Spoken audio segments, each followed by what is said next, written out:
আসসালামু আলাইকুম, কি অবস্থা সবার? সকাল সকাল বের হয়ে গেছি। এখন বাজে 5টা 45। আর আমি অলরেডি বাড়ি থেকে অনেক দূরেই চলে আসছি। আমি বের হয়েছি পাবনা যাওয়ার উদ্দেশ্যে। তো আজকে যাব পাবনা ঈশ্বরদী, কিন্তু কুয়াশা। মনে হইতেছে না যে এটা গরমের দিন, অনেক ঠান্ডা। প্লাস ভুল করে ভাঙা রাস্তা দিয়ে ঢুকে পড়ছি। আমি আবার ভিতর দিয়ে যেতেছি, তো যে একটু শর্টকাট মারার জন্য, তো ভাঙা রাস্তা দিয়ে ঢুকে পড়ছি। অনেক কুয়াশা, কিচ্ছু দেখা যাইতেছে না, ক্যামেরার কি অবস্থা বুঝতেছি না। আমি এখন আছি জামালপুর টাঙ্গাইল হাইওয়ে। তো নিয়ত করছি যে জামালপুর থেকে সোজা টাঙ্গাইল এলেঙ্গা দিয়ে বের হয়ে যাব, এলেঙ্গা থেকে ডানে ঢুকে যাব, তাহলে আরো সুবিধা হবে। আর নাইলে ওই দিক দিয়ে তো রাস্তা তো একটাই দেখতেছি আমি, যমুনা সেতুর উপর দিয়ে চলে যাব। ও, প্রচন্ড কুয়াশা, কুয়াশায় কিচ্ছু দেখা যাইতেছে না। অনেক কুয়াশা, শীতের দিনের মতো লাগতেছে, ফিল আসতেছে আমার কাছে। আর প্রচন্ড ঠান্ডাও লাগতেছে, অলরেডি আমার ঠান্ডা লেগে গেছে, নাক দিয়ে পানি পড়া শুরু হয়ে গেছে। দেখতে দেখতে চলে আসলাম ধনবাড়ি বাজার।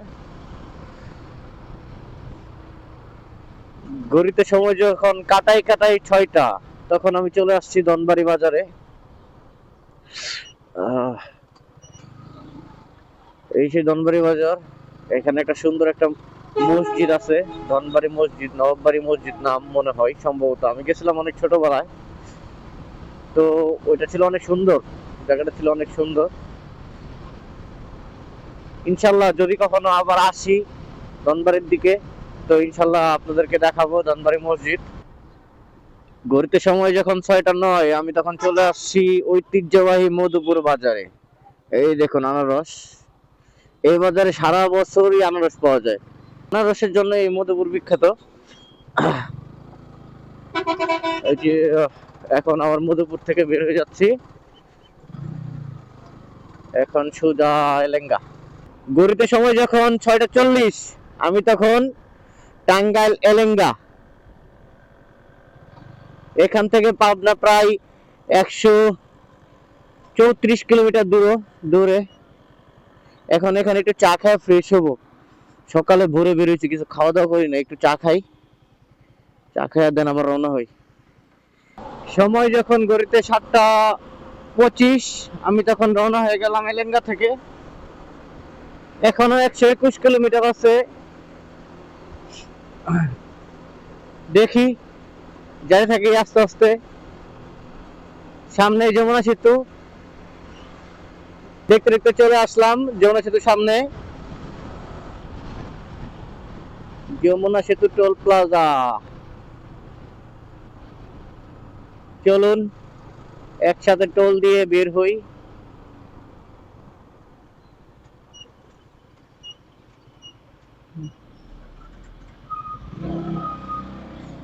টোল দেওয়া শেষ, যমুনা সেতু থেকে বের হয়ে গেলাম।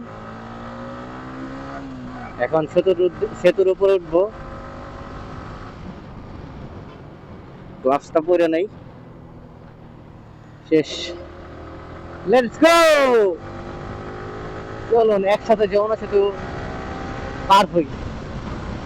ওই যে নতুন রেল সেতু হয়েছে ওইটা, আগে ওই পাশ দিয়ে ট্রেন চলতো, এখন তেমন চলে না। হঠাৎ যদি দুই একটা হয় আর কি, চলে কিনা তার সন্দেহ আছে, আমি সম্ভবত জানি না। আর এই সেই যমুনা নদী, আমি এখানে নেমেছিলাম। পানি অনেক ঠান্ডা থাকে, যমুনা নদীর পানি অনেক ঠান্ডা,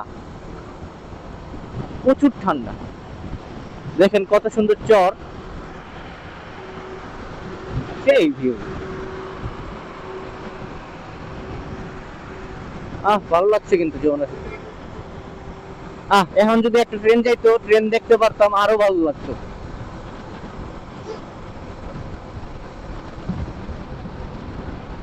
আমি চেষ্টা করছি একটু আস্তে যাওয়ার, আপনাদেরকে দেখানোর। পানি পানি পানি, ভরপুর পানি। এখন আমি ঠিক যমুনা সেতুর মাঝ বরাবর আছি। ওই যে নৌকা, অনেক কিছুই। ওই যে জেলেরা মাছ ধরতেছে, ওই জাল টানতেছে।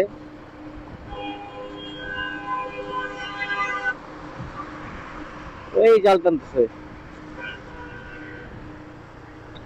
জানি না দেখা যাচ্ছে পাচ্ছেন কিনা দেখতে।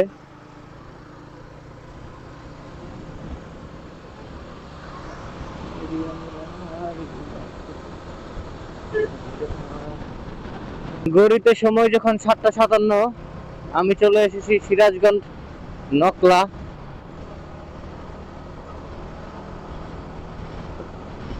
এই অঞ্চলের রোডগুলো অনেক সুন্দর।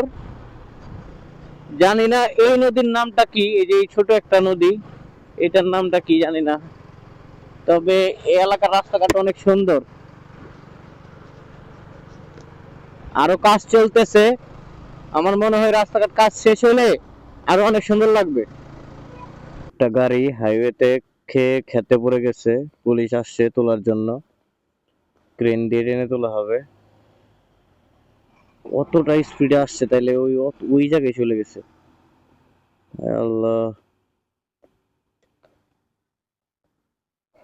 আহ দেখা যাচ্ছে কিনা বুঝতেছি না, বাট খুব খারাপ অবস্থা, একবারে ক্ষেতের মাঝখানে চলে গেছে।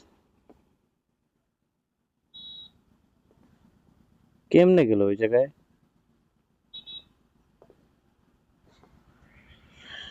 ঠিক আছে, আমরা আবার রওনা হই।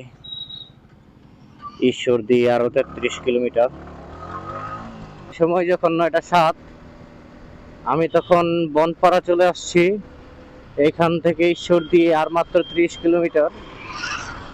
তো সময় বেশিক্ষণ লাগবে না, 20 মিনিটের মতো লাগবে।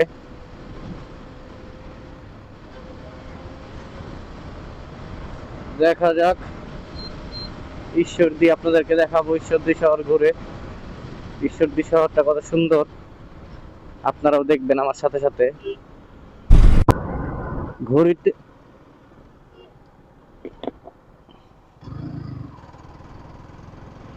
ঘড়িতে সময় যখন 9:32, আমি তখন ঈশ্বরদী পুরোপুরি পৌঁছে গেছি। আলহাজ মোড় জায়গার নাম। আর আমার বন্ধুর কাছে যাইতে আমার মোট এখন 1 থেকে 1.5 মিনিট সময় লাগবে। ঢাকা থেকে ঈশ্বরদী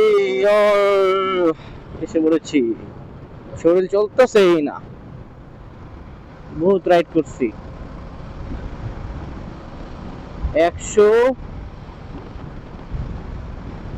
203 কিলোমিটারের মতো রাইড করছি জামালপুর থেকে। 203 কিলোমিটার। ঠিক আছে, পরে আবার দেখা হচ্ছে। এখন আমরা পাবনা চলে আসছি ঈশ্বরদীতে, পরে আবার ক্যামেরার সামনে আসছি।